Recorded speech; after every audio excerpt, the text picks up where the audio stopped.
नमस्कार दोस्तों, मैं महेंद्र वर्मा अपने YouTube channel target with Mahendra में आप सभी लोगों का हार्दिक स्वागत करता हूं। दोस्तों, आज मैं बात करने जा रहा हूं विजयनगर साम्राज्य के बारे में। तो दोस्तों, आइए शुरू करते हैं विजयनगर साम्राज्य के बारे में। विजयनगर साम्राज्य, तो यहाँ पर आप देखिएगा, किसी भी साम्राज्य को हम पढ़ते हैं तो सबसे पहले हम उस साम्राज्य के संस्थापक के बारे में जानने की कोशिश करते हैं। तो अगर बात आ जाए कि विजयनगर साम्राज्य का संस्थापक कौन था, तो विजयनगर साम्राज्य का जो संस्थापक था वो दो भाई थे। एक का नाम था हरिहर प्रथम प्लस दूसरे का नाम था बुक्का प्रथम। तो आप देखेंगे दो भाइयों ने, हरिहर प्लस बुक्का प्रथम ने मिल करके विजयनगर साम्राज्य की स्थापना किया है। और किस समय किया है? 1336 ईस्वी में। ठीक है। अब बात आती है कि राजभाषा क्या थी विजयनगर साम्राज्य की। तो अगर हम विजयनगर राजभाषा की बात करें तो इसकी राजभाषा थी तेलुगु। ठीक है।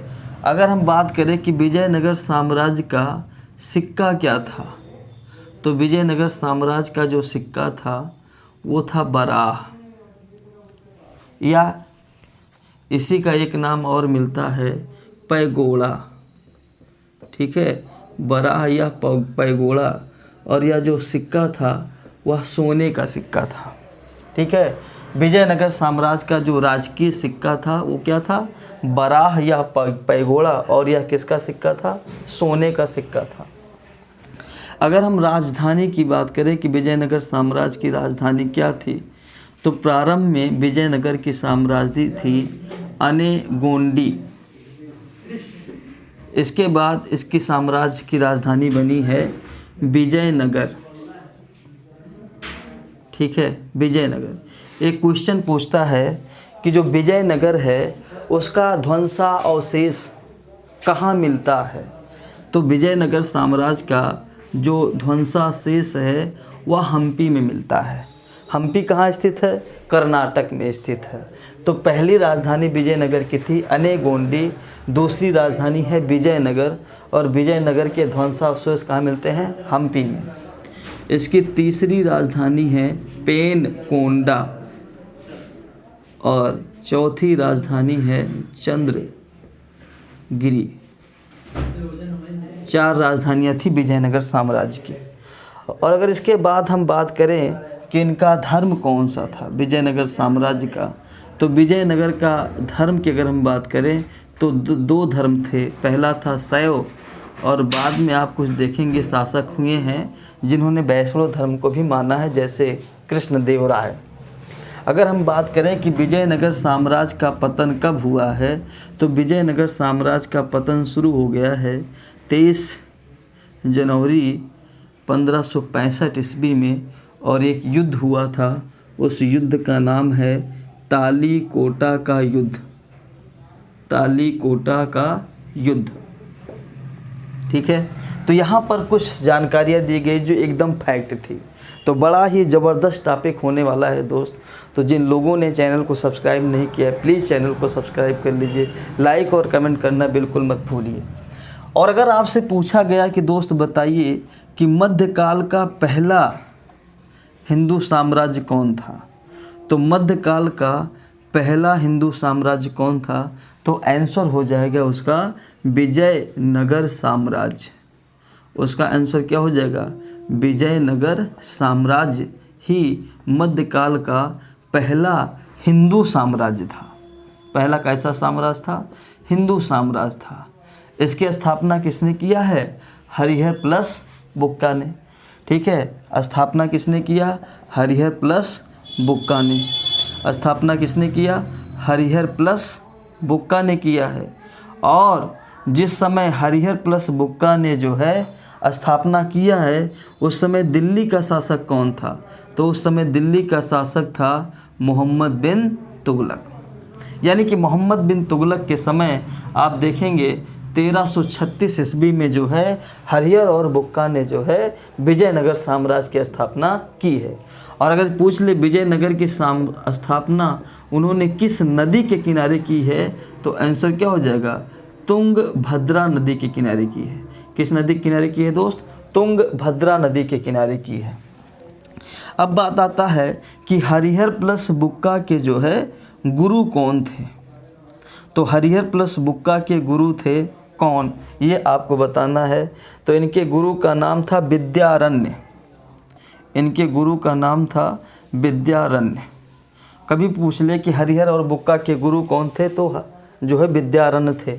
और अगर पूछा जाए कि विजयनगर साम्राज्य में वेदों के टीकाकार कौन थे, वेदों के टीकाकार कौन थे, तो उनका नाम था सायण।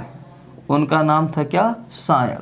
आप देखेंगे विद्यारण्य और वेदों के टीकाकार सायण की वजह से ही प्रेरित होकर के हरिहर और बुक्का ने मोहम्मद बिन तुगलक के काल में 1336 ईस्वी में विजयनगर साम्राज्य की स्थापना किया है। अगर आप देखेंगे तो विजयनगर साम्राज्य में कुल 5 वंशों ने शासन किया है। कितने वंशों ने शासन किया दोस्त? 4 वंशों ने शासन किया है। कुल कितने वंशों ने शासन किया है? 4 वंशों में। जिसने पहला जो वंश है वह संगम वंश है। पहला वंश जो है वो कौन सा वंश है? संगम वंश है। अब संगम वंश इसका नाम क्यों पड़ा है? तो आप देखेंगे हरिहर और बुक्का के जो पिता थे उनका नाम था संगम, और इनके पिता के नाम पर ही इस वंश का नाम पड़ा है संगम वंश।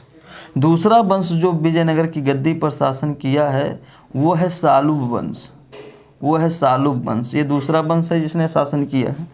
तीसरा वंश जिसने विजयनगर की गद्दी पर शासन किया है वह है तुलुब वंश, और चौथा वंश जिसने शासन किया है वह है अराबीडू वंश। तो आप देखेंगे विजयनगर की गद्दी पर कुल 4 राजवंशों ने शासन किया है। तो आइए हम सबसे पहले देखते हैं संगम वंश के बारे में। तो इसका स्क्रीनशॉट लीजिएगा दोस्त, फिर हम आगे बढ़ेंगे और सबसे पहले पढ़ेंगे संगम वंश को।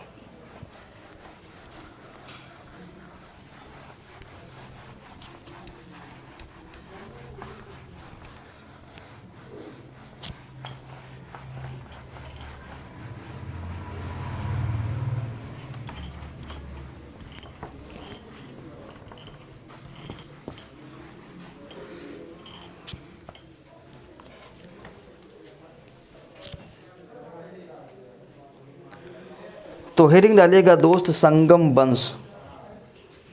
संगम वंश। तो सबसे पहले हम संगम वंश की बात करेंगे, कब से कब तक चला है। तो 1336 ईस्वी से लेकर के और ये चला है 1485 ईस्वी तक। 1336 ईस्वी से लेकर के चला है 1485 ईस्वी तक यह वंश चला है। ठीक है दोस्तों। इसके बाद आप देखिएगा संगम वंश का जो पहला शासक है उसका नाम है हरिहर प्रथम, और इसका टाइम पीरियड है 1326 ईस्वी से लेकर 1356 ईस्वी। ठीक है। तो हरिहर प्रथम जब गद्दी पर बैठा है तो सबसे पहले इसने अपनी राजधानी किसे बनाया है? तो सबसे पहले इसने अपनी राजधानी बनाया है अनेगोंडी को। ठीक है। सबसे पहले राजधानी बनाया इसने अपने अनेगोंडी को, और इसकी दूसरी राजधानी बनी है विजयनगर। तो अगर पूछा जाए कि हरिहर प्रथम ने सबसे पहले राजधानी किसे बनाया है गद्दी पर बैठने के बाद, तो अनेगोंडी को, और दूसरी राजधानी किसको बनाया है? तो विजयनगर को। और आप देखेंगे इसी के समय विजयनगर वर्सेज बहमनी साम्राज्य, विजयनगर वर्सेज बहमनी साम्राज्य के बीच युद्ध प्रारंभ हो गया। युद्ध प्रारंभ हो गया। तो बहमनी और विजयनगर के बीच जो युद्ध की प्रक्रिया शुरू हुई है वह हरिहर प्रथम के समय से ही शुरू हो गई है। और इसका कारण क्या था कि विजयनगर और बहमनी राज एक दूसरे से लड़े? इसका कारण था कृष्णा प्लस तुंग भद्रा नदी के बीच का रायचूर दोआब। आप देखेंगे तो कृष्णा और तुंगभद्रा नदी के बीच का एक बहुत ही उपजाऊ भूमि थी जिसको हम कहते हैं रायचूर दोआब। और इसी रायचूर दोआब पर विजयनगर साम्राज्य भी अपना राज्य स्थापित करना चाहता था, उस पर अपना नियंत्रण स्थापित करना चाहता था। और बहमनी साम्राज्य भी अपना नियंत्रण स्थापित करना चाहता था। यही वजह है कि वो दोनों आपस में टकराना शुरू कर दिए। दूसरा शासक जो गद्दी पर बैठा है उसका नाम है बुक्का प्रथम। और बुक्का प्रथम का टाइम पीरियड है 1336 ईस्वी से लेकर 1377 ईस्वी। और इसकी उपाधि है, बुक्का प्रथम की उपाधि है वेद मार्ग प्रतिस्थापक। वेद मार्ग प्रतिस्थापक। तो बड़ा मोस्ट इम्पोर्टेंट क्वेश्चन है, बार बार एग्जाम में पूछा जाता है कि बुक्का प्रथम ने कौन सी उपाधि धारण किया था? तो आंसर क्या हो जाएगा? वेद मार्ग प्रतिस्थापक। एक क्वेश्चन और पूछा जाता है कि बताइए पूरब पश्चिम, या ऐसे कह सकते हैं पूर्वी पश्चिमी दक्षिणी समुद्रों का स्वामी किसे कहा जाता है? तो आंसर क्या हो जाएगा? बुक्का प्रथम। या ऐसे पूछ सकता है 3 समुद्रों का स्वामी किसे कहा जाता है? बुक्का प्रथम। पूर्वी पश्चिमी और दक्षिणी सागर का स्वामी किसे कहा जाता है? तो आंसर क्या हो जाएगा? बुक्का प्रथम। जैसे यहाँ पर अगर हम फिगर बना दें तो ये पूर्वी सागर हो गया बंगाल की खाड़ी, ये दक्षिणी सागर हो गया हिंद महासागर, और ये पश्चिमी सागर हो गया क्या? अरब सागर। तो हिंद महासागर, बंगाल खाड़ी और अरब सागर पर इसका अधिकार हो गया था, है ना। तो तीनों समुद्रों का स्वामी किसे कहा गया है? तो आंसर हो जाएगा बुक्का प्रथम। इसने चीन में अपना दूत मंडल भेजा। तो ये भी क्वेश्चन पूछा जा सकता है कि चीन में अपना दूत मंडल भेजने वाला पहला विजयनगर का शासक कौन था? तो आंसर क्या हो जाएगा? बुक्का प्रथम। ठीक है। इसके अलावा देखिए इसके पुत्र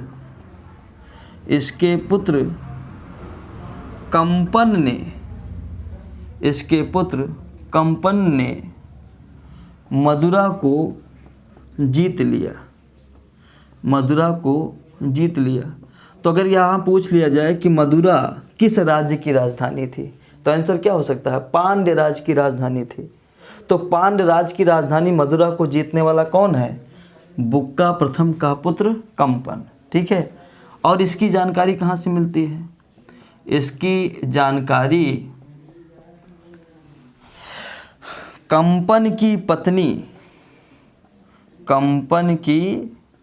पत्नी गंगा देवी की गंगा देवी के ग्रंथ मदुरा विजय से मिलती है। मदुरा विजय से मिलती है। तो समझ में आया? बुक्का प्रथम के पुत्र ने मदुरा को जीता था। इसकी जानकारी आप देखेंगे कंपन की पत्नी गंगा देवी के किताब मदुरा विजय से जो है पता चलता है। ठीक है। बुक्का प्रथम का आप देखेंगे तो बहमनी शासक से युद्ध होता है। बुक्का प्रथम का बहमनी शासक आप देखेंगे तो बहमनी शासक जिसका नाम था मोहम्मद शाह से युद्ध हुआ। और ये युद्ध होने का क्या कारण है? तो कारण है रायचूर में स्थित मुदगल का किला।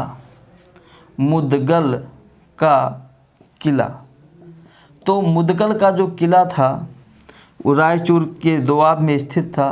तो इस मुदगल के किले पर बुक्का प्रथम भी अधिकार करना चाहता था और बहमनी शासक मोहम्मद शाह भी अधिकार करना चाहता था।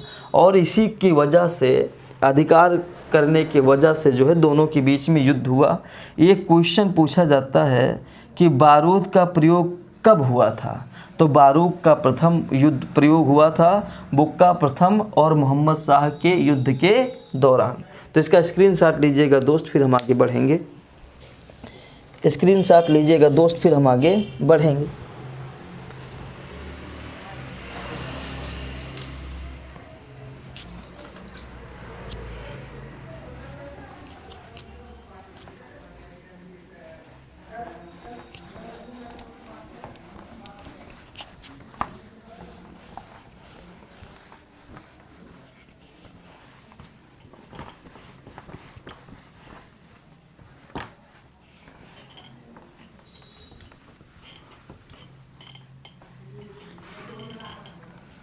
अगले शासक का नाम है हरिहर द्वितीय। अगले शासक का नाम है दोस्त हरिहर द्वितीय और इसका टाइम पीरियड है 1377 ईस्वी से लेकर के 1377 ईस्वी से लेकर 1404 ईस्वी। अगला शासक है हरिहर द्वितीय और इसका टाइम पीरियड है 1377 ईस्वी से लेकर 1404 ईस्वी। और अगर हम इसके उपाधि की बात करें तो इसकी उपाधि है महाराजा धीराज। इसकी उपाधि, दूसरी उपाधि है इसकी राज परमेश्वर। इसकी तीसरी उपाधि है राज व्यास और इसकी चौथी उपाधि है राज वाल्मीकि।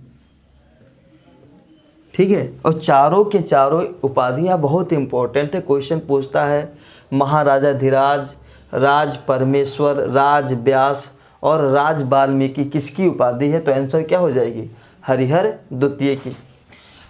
अगर हम बात करें कि यह किसका उपासक था तो आप देखेंगे यह शिव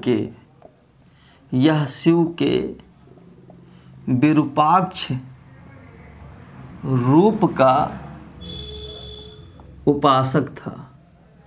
यह शिव के विरूपाक्ष रूप का उपासक था। भगवान शिव का एक रूप है विरूपाक्ष रूप, इसी का जो है उपासक था। इसके अलावा देखिए इसने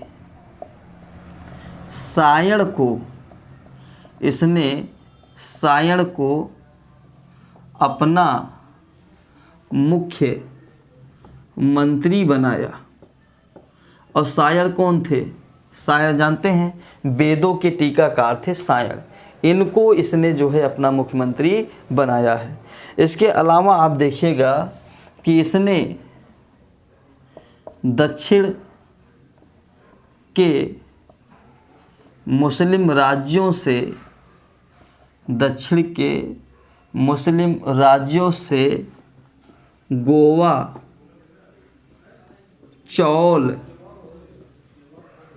और दबोल का क्षेत्र छीन लिया। बात समझ में? दक्षिण भारत में जो मुस्लिम राज्य थे, है ना, बहमनी साम्राज्य थे, वहाँ से 3 क्षेत्र छीन लिया। पहला क्षेत्र गोवा, दूसरा चौल, तीसरा दबोल, और इनको वहाँ से छीनकर विजय साम्राज्य में मिला लिया। और हरिहर द्वितीय के बारे में तो यहाँ तक कहा जाता है कि इसने श्रीलंका को भी जीत लिया था और वहाँ से क्या लिया था? टैक्स लिया था। लेकिन यह पूरी तरीके से सही नहीं है, अंदाज़ा लगाया जाता है। अगला शासक जो गद्दी पर बैठा है उसका नाम है देवराय प्रथम, उसका नाम है देवराय प्रथम और इसका टाइम पीरियड है 1406 से 1422 ईस्वी। इसका टाइम पीरियड है दोस्त 1406 से लेकर 1422 ईस्वी। अगर हम देवराय प्रथम की बात करें तो देवराय प्रथम का देखेंगे बहमनी शासक फिरोज शाह से युद्ध हुआ। फिरोज शाह से युद्ध हुआ, ठीक है। और इस युद्ध में जो विजय श्री मिली है वह बहमनी शासक फिरोज शाह को मिली है, और इस युद्ध में जो हार मिली है वह देवराय प्रथम को मिली है। अब देवराय प्रथम ने अपने पुत्री का विवाह जो है वह किसके साथ कर दिया? फिरोज शाह से।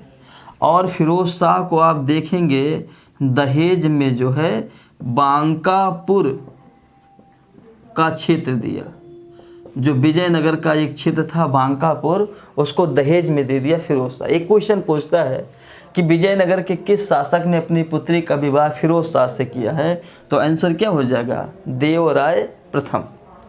दूसरा क्वेश्चन देखिएगा, इसने सिंचाई के लिए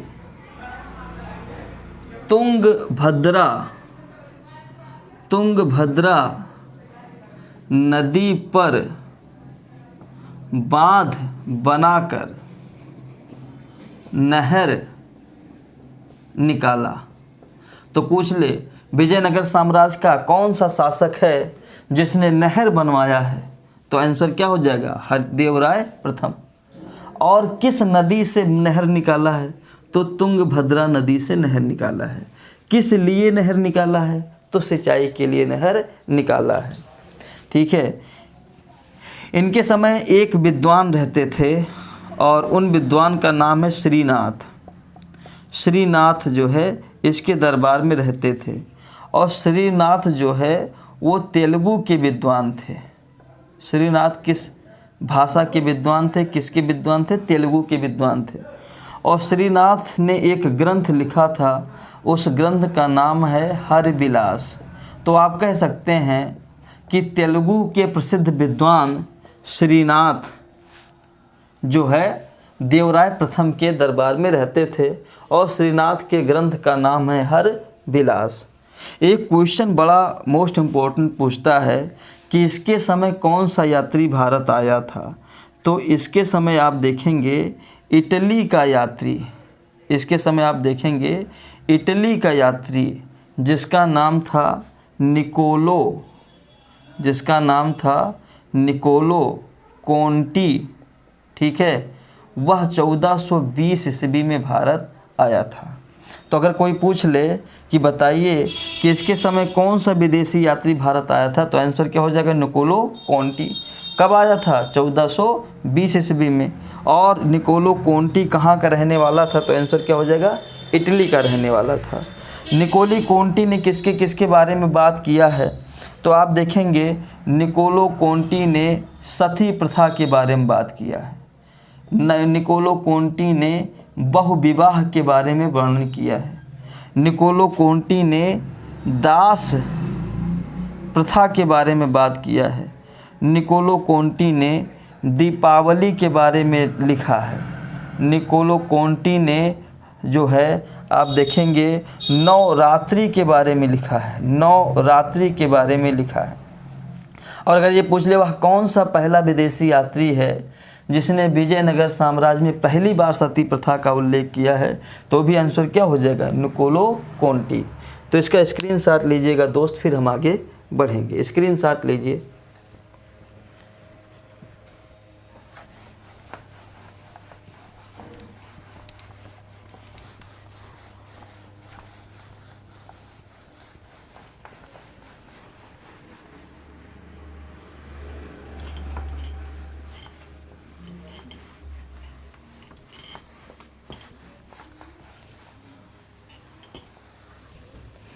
अगला शासक हम लोग पढ़ेंगे दोस्त देवराय द्वितीय।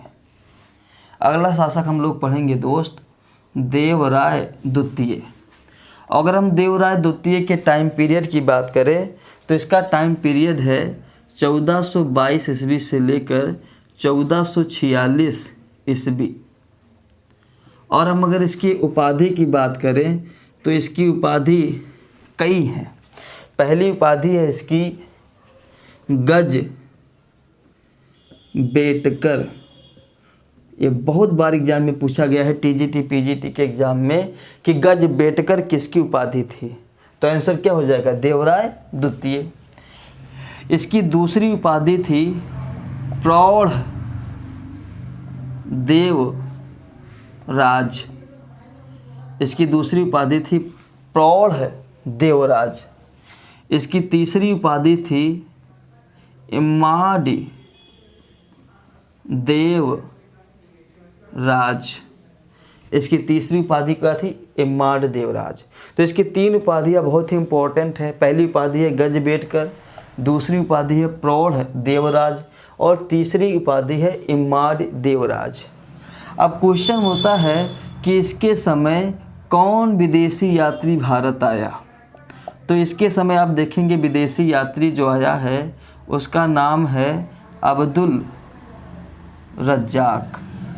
इसके समय जो विदेशी यात्री आया है उसका नाम है अब्दुल रज्जाक। और यह कहाँ का रहने वाला था, ईरान का। और ईरान का एक नाम और क्या मिलता है, फारस।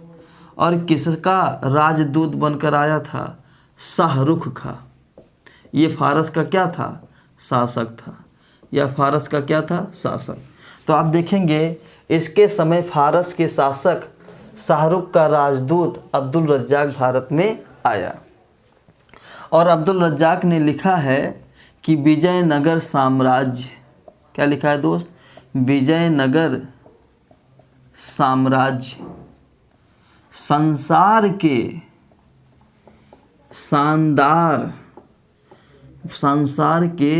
शानदार नगरों में से एक है।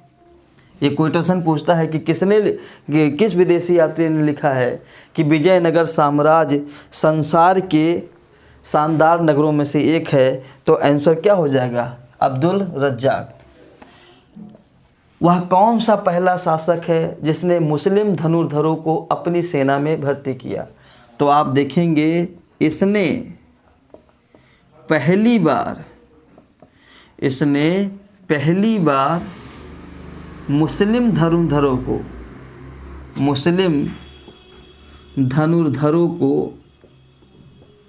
सेना में भर्ती किया। मुस्लिम धनुर्धरों को अपनी सेना में भर्ती किया। इसके पहले विजयनगर के किसी भी शासक ने मुसलमान धनुर्धरों को अपनी सेना में भर्ती नहीं किया गया था, क्योंकि जो विजयनगर साम्राज्य है वह एक हिंदू साम्राज्य है। इसी वजह से उन्होंने सेना में हमेशा हिंदुओं को भर्ती किया। लेकिन देवराय ने देखा कि मुसलमान इतने अच्छे धनुर्धारी हैं कि वो घोड़े के पीठ पर रहकर खटाखट तीर चलाते हैं, तो जिससे विजय करने में हमको आसानी हो जाएगी। दूसरा आप देखेंगे इसके सिंहासन के, अगर आप देखेंगे तो यह जिस सिंहासन पर बैठता था उस सिंहासन के एक तरफ कुरान रखा जाता था, तो सिंहासन के दूसरे तरफ क्या रखा जाता था, वेद रखा जाता था। तो ये क्वेश्चन पूछा गया है कि बताइए किस शासक के सिंहासन के एक तरफ वेद रखा जाता था और दूसरी तरफ कुरान रखा जाता था। तो आंसर क्या हो जाएगा, देवराय द्वितीय।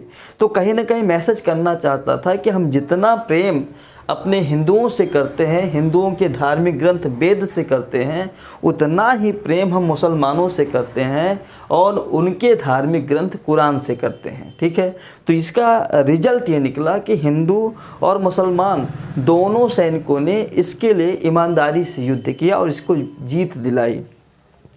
इसके बाद देखेंगे इसने जो है एक संस्कृत ग्रंथ लिखा है।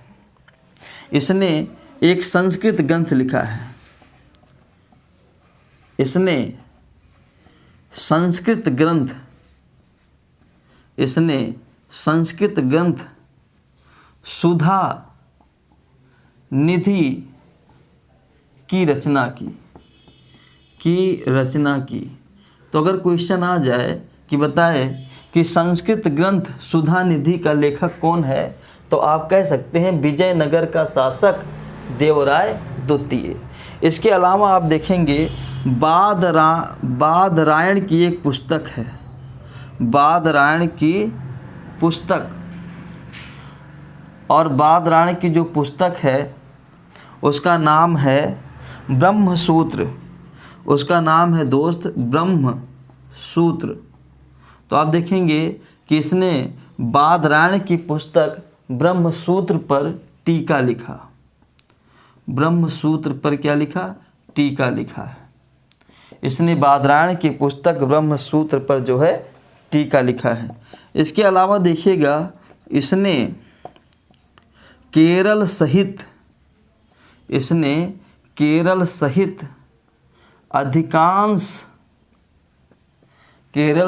अधिकांश दक्षिणी राज्यों को जीता। और इसकी जो सीमा है, साम्राज्य सीमा है, आप देखेंगे इसकी साम्राज्य सीमा श्रीलंका के तट तक पहुंच गई। तो अगर क्वेश्चन आ जाए कि कौन सा विजयनगर शासक है जिसने केरल सहित अधिकांश दक्षिण भारत के राज्यों को जीत लिया और जिसकी साम्राज्य सीमा केरल के तट तक पहुंच गई है, तो आंसर क्या हो जाएगा, देवराय द्वितीय। देवराय द्वितीय के बाद जो गद्दी पर बैठा है उसका नाम है मल्लिका, उसका नाम है मल्लिका अर्जुन, उसका नाम है मल्लिका अर्जुन। और मल्लिका अर्जुन का टाइम पीरियड है 1446 से 1465 ईस्वी। अब इसके समय क्या होता है, इसके समय आप देखेंगे कि बहमनी शासक, इसके समय आप देखेंगे कि बहमनी शासक, इसके समय आप देखेंगे बहमनी शासक जिसका नाम था अलाउद्दीन द्वितीय। इसके समय बहमनी शासक जिसका नाम था अलाउद्दीन द्वितीय प्लस उड़ीसा के गजपति शासक, प्लस उड़ीसा के गजपति शासक, और उड़ीसा के गजपत शासक जो थे उनका नाम था कपिलेश्वर, उनका नाम था कपिलेश्वर। इन दोनों ने आप देखेंगे आक्रमण किया है एक साथ। किसके ऊपर आक्रमण किया है, मल्लिका अर्जुन के ऊपर। इसके समय बहमनी शासक अलाउद्दीन द्वितीय और उड़ीसा के गजपत शासक जिनका नाम था कपिलेश्वर ने मल्लिका अर्जुन के ऊपर यानी विजयनगर साम्राज्य के ऊपर आक्रमण किया, किंतु ये दोनों ही क्या हो गए, पराजित। तो क्वेश्चन बन सकता है कि किसने बहमनी शासक अलाउद्दीन और उड़ीसा के गजपत शासक कपिलेश्वर को पराजित किया था, तो मल्लिका अर्जुन ने किया था। एक क्वेश्चन पूछता है कि चीनी यात्री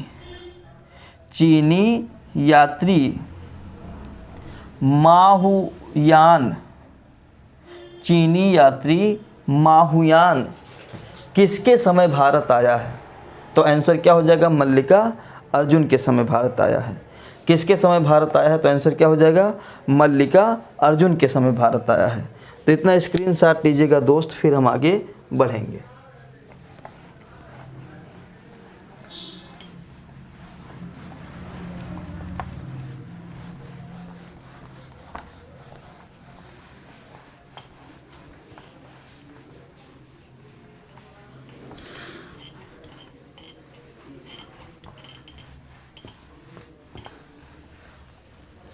अब हम बात करेंगे इस वंश के अंतिम शासक के बारे में, और जो इस वंश का अंतिम शासक है उसका नाम है विरूपाक्ष द्वितीय, और इसका टाइम पीरियड है 1465 से 1485 ईस्वी।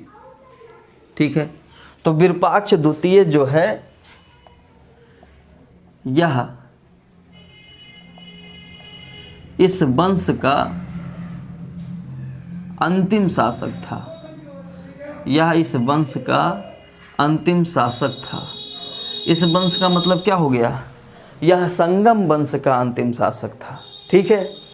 और इसके समय आप देखेंगे जो बहमनी साम्राज्य है, इसके समय आप देखेंगे तो जो बहमनी साम्राज्य है वहाँ का वजीर, और यहाँ के वजीर का नाम था महमूद गवां। तो यहाँ के शासक महमूद गवां ने, बहमनी साम्राज्य के वजीर महमूद गवां ने जो है विजयनगर पर आक्रमण किया। महमूद गवां ने आक्रमण किया, और कहाँ आक्रमण किया, विजयनगर पर आक्रमण किया। और आप देखेंगे विजयनगर से 3 क्षेत्र उसने जीत लिया, गोवा, गाबुल प्लस क्या, चौल। तो अगर आपसे क्वेश्चन पूछा जाए कि विजयनगर से गोवा, गाबुल और चौल किसने छीना था, तो बहमनी साम्राज्य का वजीर महमूद गवां ने।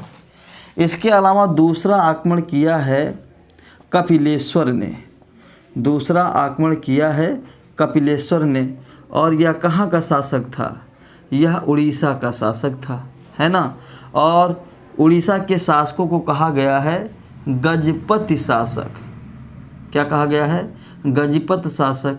और इसने, कपिलेश्वर ने, आप देखेंगे विरूपाक्ष द्वितीय से उदयगिरी का क्षेत्र छीन लिया।